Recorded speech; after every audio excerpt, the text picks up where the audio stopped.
जाता है कि आज से करीबन 4.5 अरब साल पहले हमारी धरती बनी।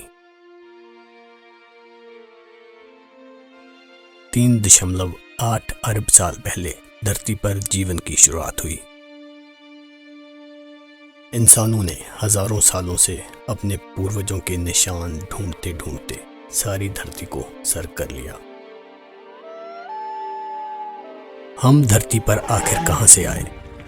ये सवाल खुद से पूछते हुए इंसान ने आसमान की तरफ देखा और समुद्र की गहरी थाह में अपने इतिहास को खोजा। हम जैसे जैसे पीछे जाते गए, हमारी हैरानी और जिज्ञासा दोनों ही बढ़ते गए और एक वक्त में आकर हमें मालूम हुआ कि हमारे दूर के पूर्वज अरबों साल पहले धरती की सतह पर मौजूद पानी की गर्म और सुरक्षित पनाह में जन्मे होंगे। क्या इस बात पे यकीन करना इतना आसान है? आज हम धरती को लाखों तरह के जीवों के साथ देखते हैं। इनमें से कुछ हमारे करीबी हैं, जो हमारे साथ मिलते जुलते हैं, लेकिन कुछ इनमें से बहुत अलग और अनोखे हैं, जिनकी हमारे साथ कुदरत दूर दूर तक मेल नहीं खाती। लेकिन विज्ञान कहता है कि धरती पर मिलने वाले सारे जीवों के पूर्वज एक ही हैं। इस बात को मानना और आंखें बंद कर कर यकीन करना, ये मेरे लिए और आपके लिए बहुत मुश्किल है।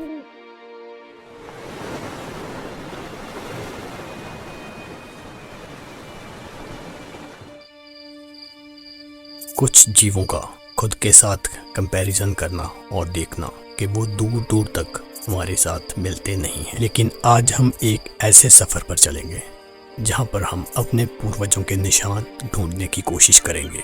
विज्ञान का ये सफ़र न केवल आपको इतिहास में लेकर जाएगा, बल्कि हमें मौका मिलेगा उस बात को जानने का जिसके बारे में हमारे दिमाग में सदियों से प्रश्न उठते रहे हैं। हम अरबों साल पहले की धरती का नज़ारा करेंगे। हम ऐसे जहरीले जानवरों के बारे में जानेंगे जिन्होंने आखिर में आकर धरती के जीवन को समाप्त कर दिया।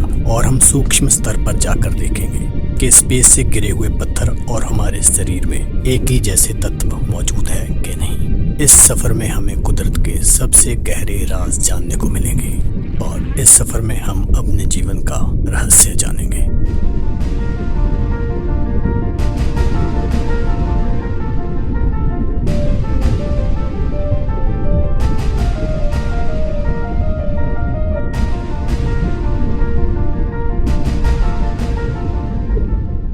हमारे सफर की शुरुआत होती है कुदरत के ऐसे नियम से जिसकी वजह से आप आज यहाँ तक पहुँचे हैं। ये नियम बहुत कठोर और बेरहम है। इस नियम को हम कुदरत का चुनाव या नेचर सिलेक्शन कहते हैं। ये नियम धरती पर आदिकाल से लागू है, तभी से जब धरती पर जीवन की नींव रखी गई।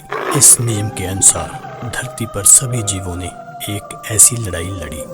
इस लड़ाई में जो भी बचा उसको मौका मिला धरती पर जीने का और हर उस चीज का आनंद उठाने का जो कुदरत ने हमें बख्शी है। डायनासोर्स से भी पहले से कुदरत में एक जद्दोजहद चल रही थी जिसमें खुद को बचा कर रखना था। खूंखार जानवरों ने कमजोर जानवरों को खत्म कर दिया और खूंखार जानवरों को खत्म कर दिया कुदरत ने। और इस सब में से जो भी प्रजाति अपने आसपास के माहौल से तालमेल बनाती रही वो बचती रही और जो तालमेल ना बना सके वो प्रजाति लुप्त होती रही। ऐसा नहीं हुआ कि कुदरत से तालमेल बनाने वाले सारे ताकतवर ही बचे। इनमें से वो श्रेणियां भी बची जिन्होंने अपने आप को माहौल के अनुसार बदल लिया और उन जीवों की समझदारी ने उनको मौका दिया जीने का।